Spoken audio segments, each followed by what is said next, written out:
conexões ancestrais. Que foi uma coisa que você falou, já guardei aqui para tocar nesse assunto. Eu gosto de pensar, pesquisar e até mesmo falar nas minhas redes sociais sobre questões de afetividade e muitas vezes de sexualidade. Como é que funciona esse pensamento agora sobre esse núcleo da família, né? Porque bem ou mal é o, vamos dizer assim, o primeiro espaço ali que a gente existe e está atuando. Se cada um pudesse cuidar da própria família, já faria um efeito maravilhoso na comunidade.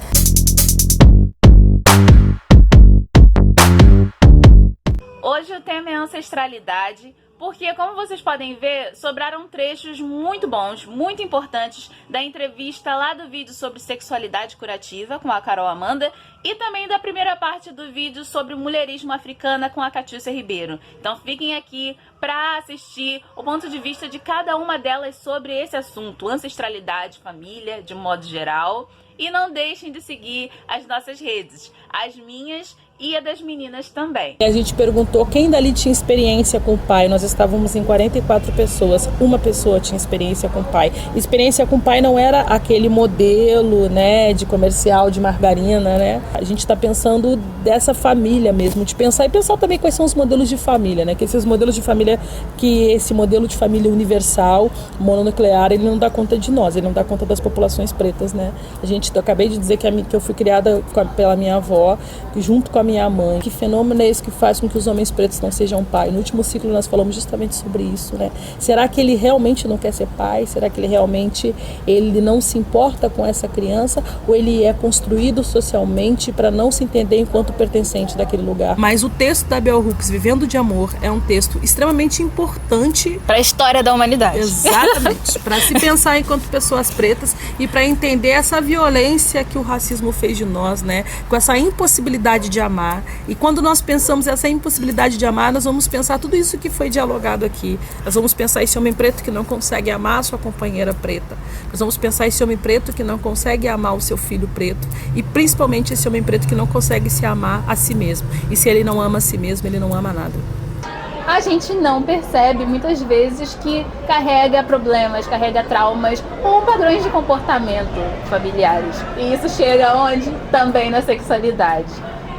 Como você chegou a essa conclusão assim, e trouxe essa questão para o seu trabalho? Talvez exemplos assim, de como as pessoas se veem.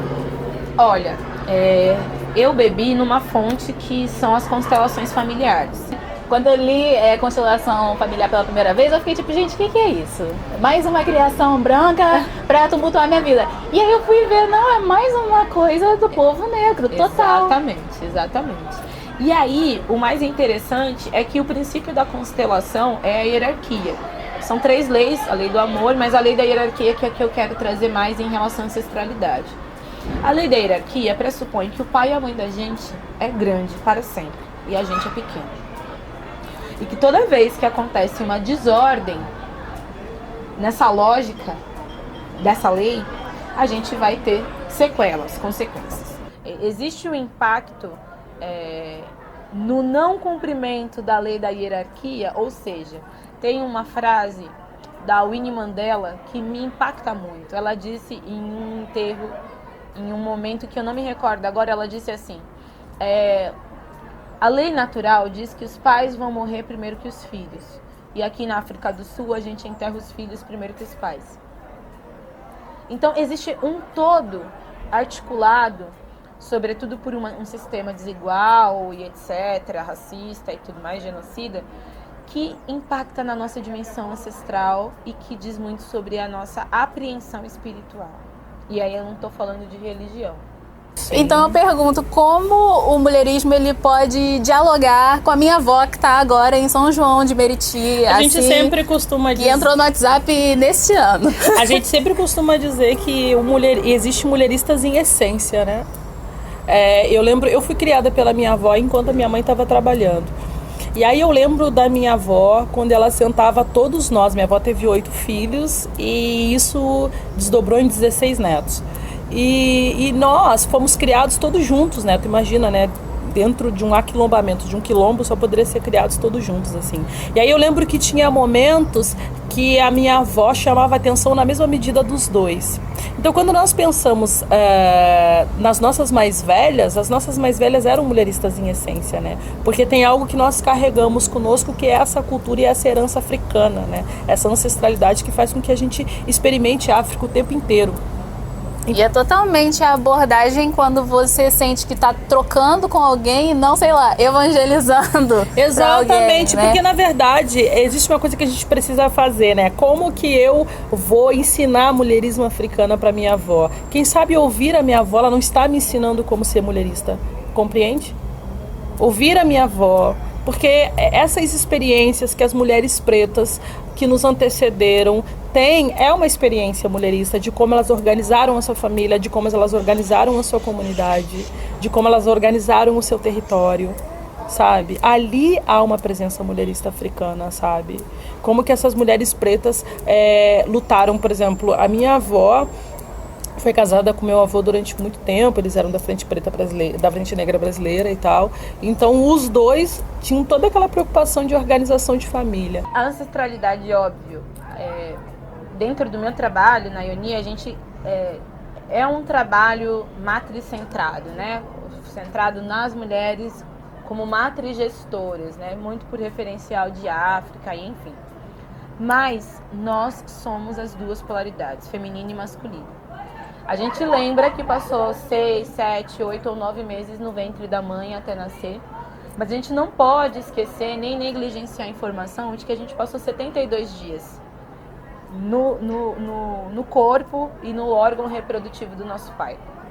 Então, ali naquele sistema, né?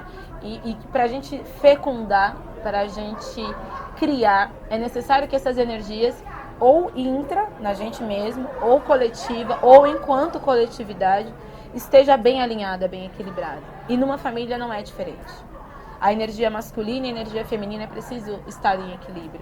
É preciso que os descendentes reconheçam que são parte da mãe e do pai.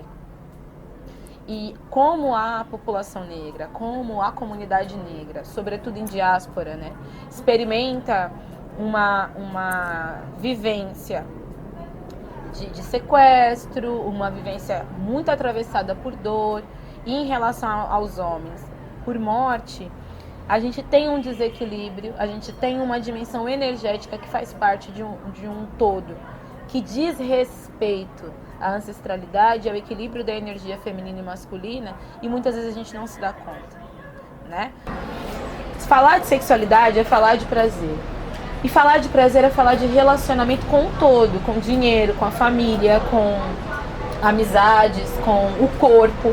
Então, eu me relaciono com prazer, com a vida, eu me relaciono com tesão com a vida, não sei como isso se dá. E quando eu volto para a ancestralidade, eu penso quais foram as oportunidades de prazer, de relação com a vida que a minha avó teve. Quais foram as oportunidades de se relacionar com prazer, com a vida que a minha mãe teve. Diante disso, eu faço a escolha, que é aí onde entra tanto a autorresponsabilidade. Eu reconheço a trajetória dos meus ancestrais, reconheço que talvez eu e você sejamos a quinta, no limite, a sexta geração de pessoas testemunhando, experimentando a abolição formal no Brasil, e isso é muito pouco, é muito recente, mas eu também tenho que escolher daqui em diante como me organizar para deixar o que não é meu, né, dessa memória, e reconstruir um modus de ser e estar a partir do prazer como um valor, do tesão como uma busca.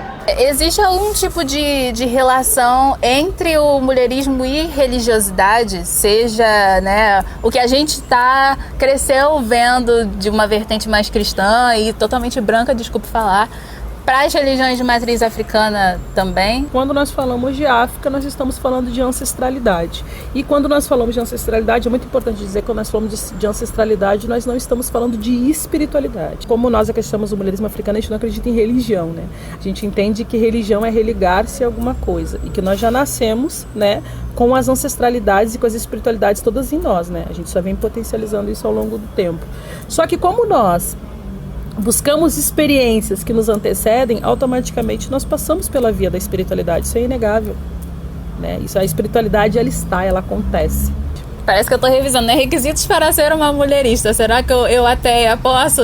Ou seja, não, e isso é importante a gente dizer que quando a gente está falando de espiritualidade, não necessariamente as espiritualidades de matriz africana.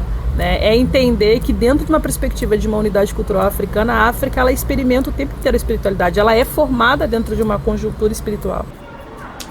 Do ponto de vista do útero para chegar na sexualidade, vale a pena a gente pensar a memória do útero que a gente passou, né? Qual é a memória do ventre que me trouxe? Qual é a memória do ventre que me trouxe, né? Qual a experiência sexual da minha avó? Qual a experiência sexual da minha mãe? Qual a experiência de autopercepção dessas mulheres? E o que eu herdo da memória uterina dessas mulheres em mim? Uma vez que eu estive no útero da minha avó, como óvulo dentro da minha mãe, e uma vez que estive como feto fecundado dentro da minha mãe e vivo essa experiência com as duas, de conexão com as duas, né? Porque a gente pode até ser ateu ou ateia, mas uma coisa que a gente não pode negar é que a gente veio de alguém. Então, ancestralidade não me parece ser algo questionável, né? Todo mundo veio de alguém que veio de alguém. Inclusive, no campo biológico, essa herança realmente, né? É dada. Então, essa memória é recebida por mim. De prazer, de dor, de negação, de violência. E como eu me organizo para receber, com gratidão, seja o que for, e também refutar posteriormente essa recepção, de modo que o que não for bacana, o que não for bom, não bloqueie o meu estágio de prazer, de entrega, de troca na minha vida adulta em diante, né? Sobretudo diante da sexualidade, para realizar, para construir, para co-criar. Então, quando a gente consegue, enfim, se olhar e se perceber como um ser apto a uma existência plena, constituída do feminino e do masculino, dentro de uma perspectiva hierárquica de pai, mãe, vovó, em que a gente é herdeiro de uma história que tem dores, mas que tem delícias e que está apta. Muita coisa, com certeza. Exatamente, ao prazer. Essa enquete é aí, ótima. né? O que você herdou dos homens da sua família? Isso rende demais. Tem muitas coisas legais. Então é isso, eu acho que é nesse lugar. Então, dessa raiz sexualidade, a gente vai para muitos lugares.